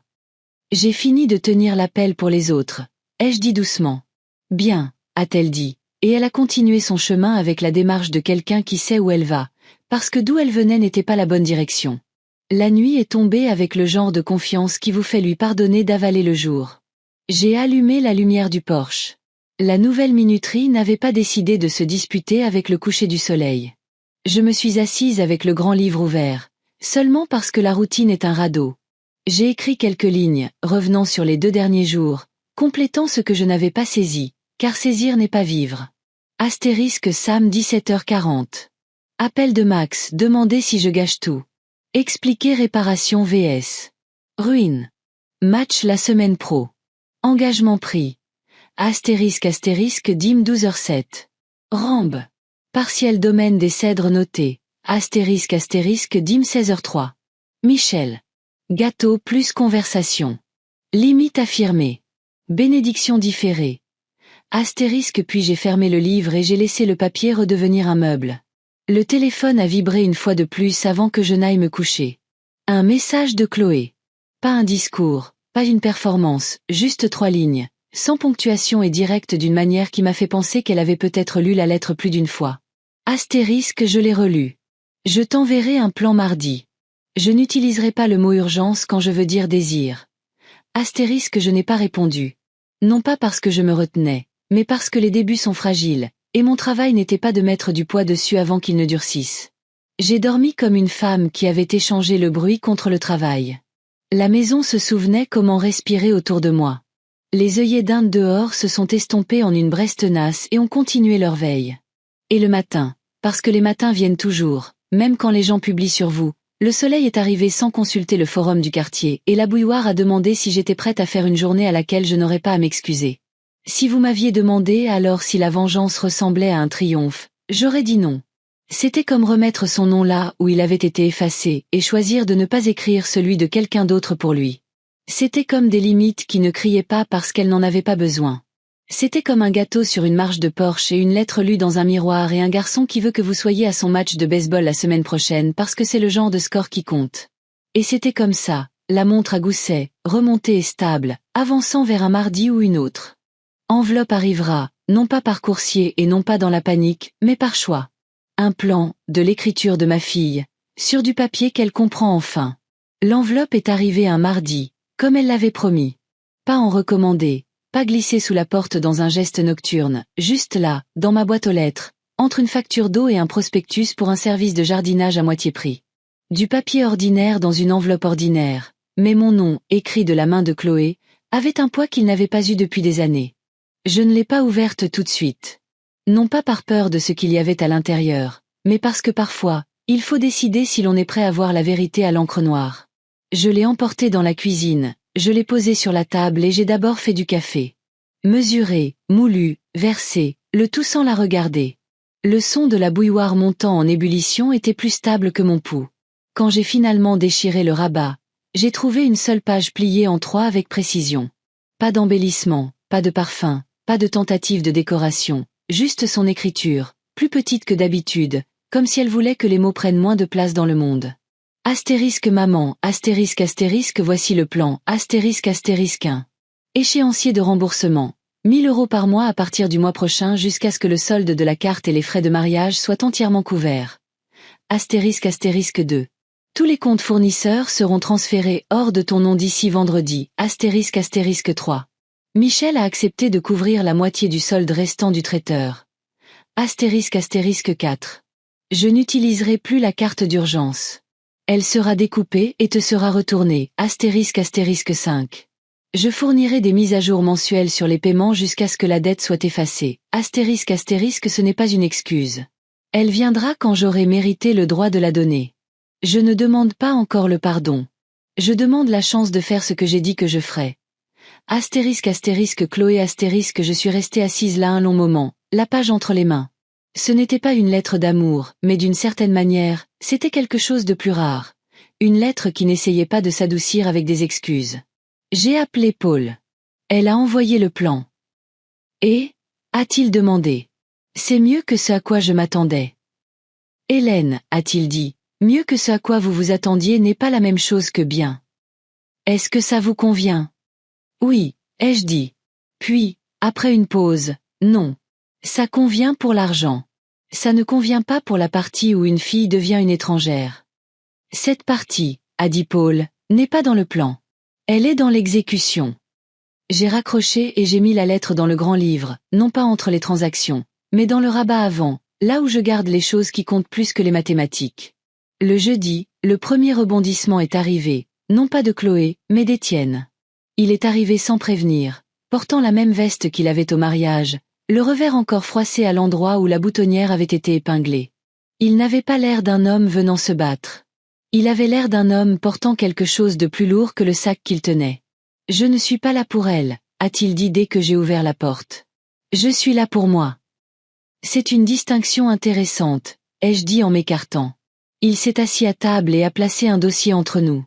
À l'intérieur se trouvaient des impressions, des relevés bancaires, des captures d'écran et une lettre signée de son employeur. « Je paie la moitié de sa dette », a-t-il dit. Pas parce qu'elle me l'a demandé. Parce que j'aurais dû l'arrêter et je ne l'ai pas fait. Je n'ai pas parlé. Je l'ai laissé combler le silence. Je pensais que maintenir la paix, c'était de l'amour, a-t-il dit. Ce n'est pas le cas. C'est juste de la peur dans un plus joli costume. Il y avait une petite forme de courage dans cette phrase. La moitié, ai-je répété. La moitié, a-t-il dit. Chaque mois, comme elle. Si elle manque un paiement, je le rattraperai. J'ai fermé le dossier et le lui ai rendu.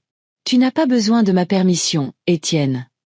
Non, a-t-il dit, mais j'ai besoin que tu saches que je ne suis pas invisible dans cette histoire. Ce soir-là, je me suis assise sur le porche et j'ai pensé à ce qu'il avait dit. Être invisible, ce n'est pas toujours ne pas être vu.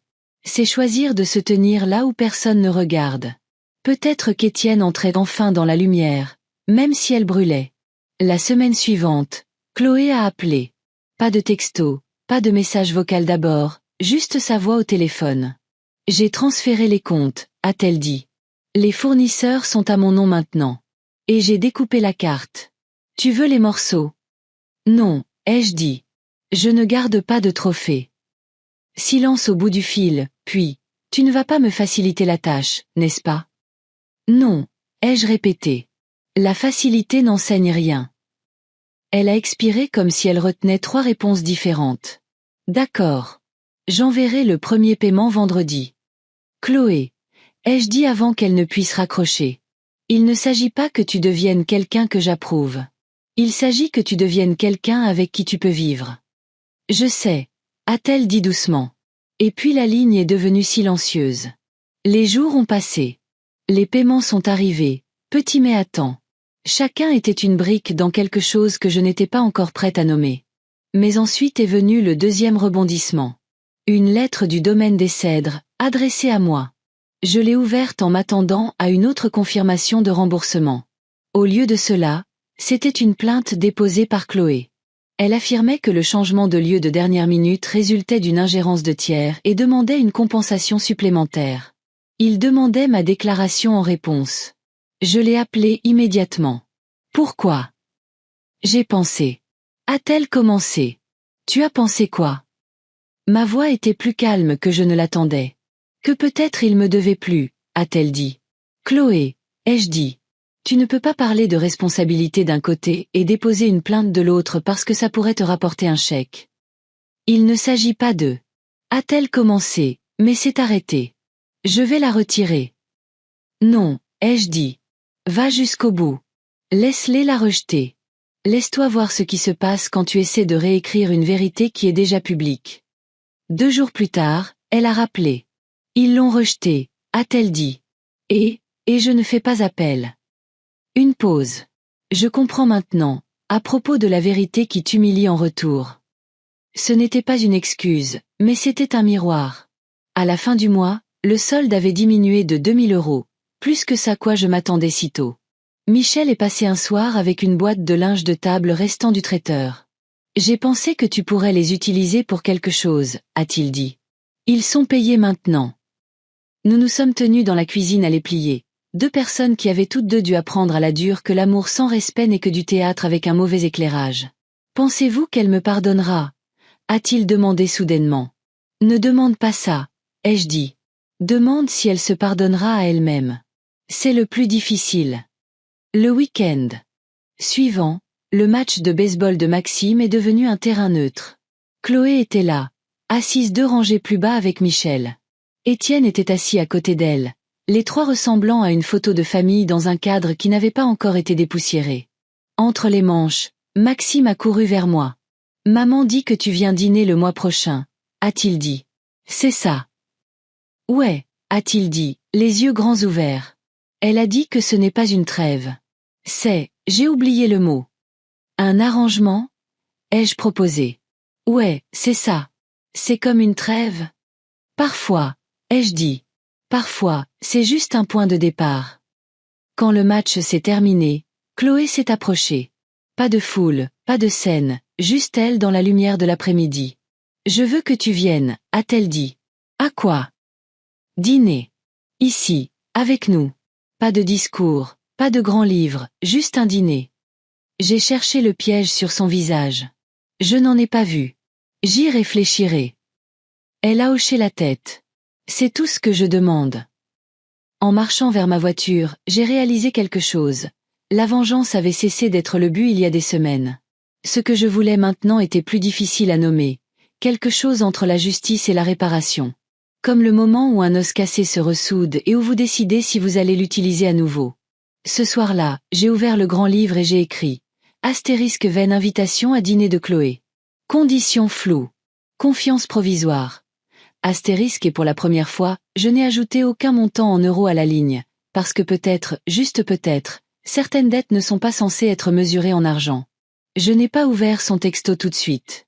Il est arrivé à 16h17, l'heure de la journée où la lumière du soleil traverse ma fenêtre de cuisine de billets et transforme la poussière en constellation. Astérisque avant de venir dîner. Lisa, astérisque un lien. Pas d'émoji. Pas de mine déguisée en blague. J'ai pris le temps de finir d'essuyer le comptoir, de rincer le chiffon et de le plier en un carré net. Puis j'ai cliqué sur le lien. Ce n'était pas un message privé. C'était public. Une photo de l'allée extérieure. L'herbe encore humide, le ciel indécis, des chaises en rangée soignée. Et en dessous, les mots de Chloé. Pas une légende, un aveu. Astérisque la semaine dernière, j'ai qualifié ce qui s'est passé à mon mariage de sabotage. Ce n'en était pas un. C'était une conséquence. J'ai utilisé la carte d'urgence de ma mère pour des choses qui n'étaient pas des urgences et j'ai raconté une histoire où j'étais la victime. C'était un mensonge, surtout envers moi-même. Je rembourse ce que j'ai pris, en argent et en confiance. Je publie ceci ici parce que j'ai été bruyante au sujet de ma plainte. Je vais être plus bruyante au sujet de la vérité. Commentaires désactivés. Je répondrai avec des reçus, pas des répliques. Astérisque, je suis restée là, le téléphone à la main, et j'ai senti quelque chose céder derrière mes côtes. Pas un mur qui s'effondre, cela font du bruit. C'était plus silencieux, comme une porte que j'avais oublié de huiler qui décide de pivoter sur ses gonds. J'ai pris une profonde inspiration. J'ai posé le téléphone face contre table et j'ai laissé la cuisine être à nouveau une cuisine. À 17h03, je me suis habillée comme une femme allant dîner, pas comme une accusée. Une chemise qui m'allait, une veste que Louis aimait, la vieille montre remontée et honnête dans ma poche. En sortant, j'ai hésité devant le grand livre, j'ai pensé à l'emporter, et je ne l'ai pas fait. Si cela devait marcher, je ne pouvais pas arriver avec un livre de contes sous le bras comme un prêtre portant les Écritures dans une maison qui n'avait pas demandé d'église. Le trajet jusqu'à chez Chloé a duré 10 minutes et 3 décennies. Les rues connaissaient mes pneus comme je connais le bruit de mon réfrigérateur qui se met en marche. Sa maison était propre et lumineuse, une lumière de Porsche déjà allumée bien que le ciel n'ait pas fini d'être le jour. Je me suis garée le long du trottoir. Pendant une seconde, je suis restée assise, les mains sur le volant, le moteur faisant son tic-tac en refroidissant, et je ne me suis rien dit, parce que parfois, les mots gâchent la partie de vous qui est occupée à écouter. Michel a ouvert la porte avant que je ne frappe. Il n'a pas essayé de me serrer la main d'abord. Il m'a attirée dans une demi-étreinte maladroite qui était plus agréable qu'elle n'en avait l'air, puis s'est reculé comme pour me montrer la pièce et le fait qu'elle n'allait pas nous avaler vivants. « Merci d'être venu », a-t-il dit. « Merci d'avoir demandé », ai-je dit. L'endroit sentait l'ail et quelque chose de sucré qui se cachait en dessous. Peut-être du miel. La table était mise pour 4. Une 5e serviette était pliée sur le comptoir, comme une idée. Maxime a déboulé du couloir, glissant en chaussettes sur le parquet, un sourire incontrôlable. « Mamie », a-t-il dit, heurtant ma jambe puis faisant semblant d'avoir voulu s'arrêter net. J'ai fait la salade. Maman dit que je l'ai mélangée comme une tornade. Je te crois, ai-je dit. Les tornades sont minutieuses. Il a ri et s'est enfui à la recherche de ce que les enfants de 8 ans sont toujours convaincus être plus amusant que la pièce où ils se trouvent. Michel a fait un geste vers l'évier. Bière, eau. De l'eau, ai-je dit. Je n'ai pas besoin d'aide pour dire quelque chose d'imprudent. Il a versé et m'a tendu un verre qui ne correspondait pas aux autres. Je l'aimais d'autant plus pour ça. Un instant plus tard, Chloé est sortie du couloir, s'essuyant les mains sur un torchon. Elle ne s'est pas arrêtée à 1 mètre de distance pour me faire parcourir la distance. Elle s'est approchée, chaque pas ressemblant à une décision qu'elle avait prise sans consulter personne. « Salut, maman », a-t-elle dit. « Salut, ma puce », ai-je dit. Le mot m'a échappé, venant d'une version plus ancienne de moi, et ne s'est pas senti gênée. Nous nous sommes tenus là, dans ce seuil maladroit entre l'excuse et l'appétit. Et puis elle a dit, « On peut commencer à table ? Si on essaie de faire ça debout, je vais dire les choses dans le désordre. » Nous nous sommes assis. Les plats sont arrivés. Du pain, du poulet rôti au citron, la fameuse salade tornade. Pas de discours, pas de raclement de chaises pour jouer la sincérité. Maxime a raconté une histoire sur un contrôle de maths comme si c'était un match de finale. Michel m'a posé des questions sur la vieille voiture comme s'il voulait vraiment savoir. Le bourdonnement de leur réfrigérateur était plus aigu que le mien. C'est la musique d'une maison. À mi-chemin du poulet, Chloé a posé sa fourchette et a attrapé quelque chose sous sa chaise. Elle a sorti un petit bocal en verre, transparent, avec un couvercle en métal. À l'intérieur, des morceaux de plastique gris en petite forme de puzzle pointu. Elle l'a posé sur la table entre le sel et la carafe d'eau. J'ai découpé la carte la semaine dernière, a-t-elle dit. J'ai gardé les morceaux parce que je me suis dit. Parce que c'est bien, ai-je dit. Je n'ai pas touché le bocal. Et une dernière chose, a-t-elle ajouté, glissant une enveloppe dessous le bocal. Avant que tu ne dises quoi que ce soit, je ne peux pas me permettre d'oublier. Elle a poussé l'enveloppe sur la table. J'ai regardé Michel. Il a hoché la tête comme un homme qui s'était entraîné à ne pas parler au bon moment. Ouvre-la, a dit Chloé. Je l'ai fait. Un chèque de banque. 2000 €. J'ai regardé du papier à son visage. J'ai vendu la robe, a-t-elle dit avant que je ne puisse demander ce que j'avais peur de demander. Pas parce que tu me l'as demandé. Parce que je ne pouvais pas imaginer la porter à nouveau sans entendre la mauvaise histoire dans le tissu. C'était ta robe, ai-je dit doucement. C'était ton argent, a-t-elle dit plus doucement encore. Et c'était moi, à l'époque. J'essaie d'être moi, maintenant. Michel a expiré d'une manière qui montrait clairement qu'il retenait ce souffle depuis la veille. Il a mis la main dans sa poche et a placé un deuxième chèque à côté du premier. La moitié, a-t-il dit. Comme nous l'avions promis. Attention, ai-je dit, réussissant à esquisser un sourire fantomatique. Si vous continuez comme ça, je vais devoir admettre que j'ai élevé au moins une personne qui comprend l'arithmétique. Chloé a ri une fois, surprise par le son, et a eu l'air de vouloir se couvrir la bouche, puis ne l'a pas fait. Je ne t'ai pas invité ici pour te payer, a-t-elle dit. Je t'ai invité ici parce que je ne veux pas être la personne dont le récit a besoin que tu sois invisible pour avoir un sens. Certains moments méritent un marteau que l'on peut frapper sur une table pour que tout le monde sache que la décision est prise. Je n'en avais pas. J'avais mon verre d'eau, le bocal d'éclat de plastique et la vieille montre lourde contre mes côtes, ce qui était suffisant. D'accord, ai-je dit. Les règles de base. Elle a hoché la tête. D'accord. Je les ai énoncées sans les déguiser en suggestions. Je ne prête pas d'argent. Je ne couvre pas cette fois-ci. Je ne t'écoute pas appeler le désir une urgence. Si tu as besoin de quelque chose, tu utilises le mot besoin. Si tu veux quelque chose, tu l'appelles un désir. Tu as droit aux deux. Tu n'as pas le droit de les mélanger devant moi. Je ne le ferai pas, a-t-elle dit. Si tu fais un plan, tu le suis. Ai-je continué? Si tu échoues, tu me le dis avant que le chiffre ne t'échoue, pas après. Je le ferai, a-t-elle dit. Et quand tu parles de moi en ligne, ai-je dit, sentant le ridicule du siècle dans lequel nous vivons et refusant de le laisser me diminuer. Tu parles de moi comme d'une personne, pas d'un accessoire. Ses yeux se sont embués mais n'ont pas débordé. Oui, a-t-elle dit. J'ai déjà commencé. J'ai vu, ai-je dit. Nous avons mangé le reste du repas comme des gens qui avaient décidé d'être dans la même pièce exprès. Rien n'a explosé. Pas de dispute cinématographique. Pas de porte claquée. Le poulet a refroidi. La conversation s'est réchauffée. Maxime a raconté une autre histoire qui mélangeait 3 bandes dessinées différentes dans sa description du cours de PS, et personne ne l'a corrigé. C'était comme une maison qui faisait son travail. Après la vaisselle, partagée, non assignée, Michel a emmené Maxime dehors pour lui montrer comment faire un nœud correct sur quelque chose qui ne nécessitait pas de nœud. Chloé et moi sommes restés à table.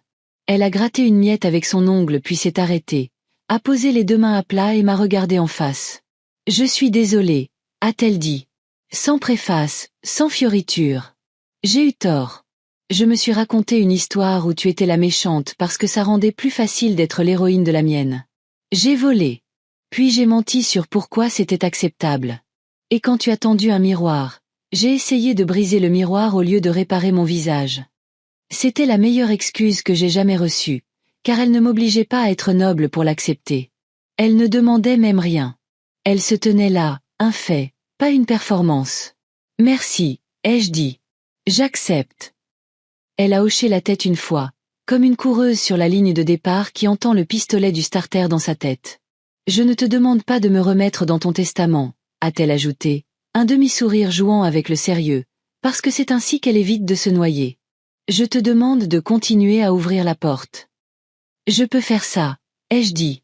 Nous avons parlé de choses plus petites, puis des horaires scolaires, de savoir si l'érable dans leur jardin avait besoin d'une taille, et de comment Michel avait découvert qu'il ne savait pas cuire le riz pour sauver sa vie.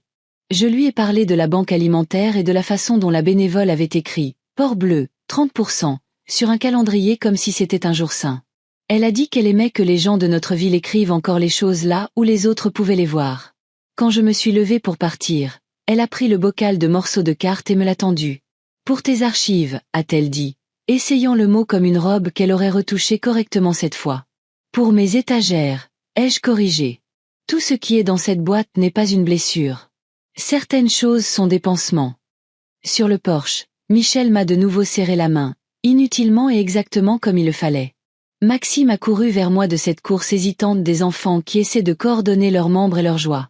Et je l'ai attrapé, parce que les mains qui ne cherchent pas ce qu'elles aiment apprennent à ne plus chercher du tout. Match jeudi. A-t-il dit dans ma veste. On joue contre l'équipe verte. Ils ne lavent pas leur maillot. J'apporterai des pinces à linge, ai-je dit. Il a ri comme si je lui avais permis de penser que je suis drôle. C'est aussi une forme d'héritage. En rentrant, je n'ai pas allumé la radio. Le silence était spécifique et mérité. La maison m'a accueilli avec l'odeur de son air, l'honnêteté de ses planchers, l'horloge dans le couloir plaidant pour le temps à chaque tic-tac. J'ai posé le bocal sur la cheminée, pas dans la boîte bleue, car il ressemblait moins à une preuve qu'à une sculpture. Une chose faite à partir des ruines d'une vieille erreur. Avant de me coucher, j'ai ouvert le grand livre. J'ai écrit moins de lignes que je ne le pensais. Astérisque 16h17. Publication publique de Chloé. Aveu. Commentaire désactivé. Astérisque 18h12. Dîner chez Chloé et Michel. Morceau de carte retourné. Bocal. Chèque de banque, 2000 € Chloé, 2000 € Michel. Excuse donnée, acceptée. Astérisque en dessous, j'ai ajouté une phrase que je ne m'attendais pas à écrire. Astérisque principe. La réparation est plus lente que la vengeance et dure plus longtemps. Astérisque j'ai fermé le livre, éteint la lampe et laissé la maison passer à sa voix nocturne. Le sommeil est venu, non pas comme un défilé de victoires, mais comme une couverture. Une couverture qu'une femme censée tire sur elle parce que l'air est devenu honnête. Les jours ont passé d'une manière à laquelle je faisais confiance. Le 1er du mois est arrivé, et les dépôts aussi. Le domaine des Cèdres a envoyé une lettre officielle clôturant le dossier. Le Port-Bleu a envoyé par email une photo de la file d'attente à la banque alimentaire avec de la nourriture fumante dans des plateaux. Et si je plissais les yeux, je pouvais prétendre sentir l'ail et les promesses tenues. Vanessa à la banque a appelé pour dire que l'affaire de fraude avait été résolue en ma faveur. Mais la vraie victoire était l'absence de nouvelles alertes. Les gens sous-estiment à quel point le néant peut être agréable quand quelque chose ne cesse de vous abattre. Une semaine plus tard, Étienne.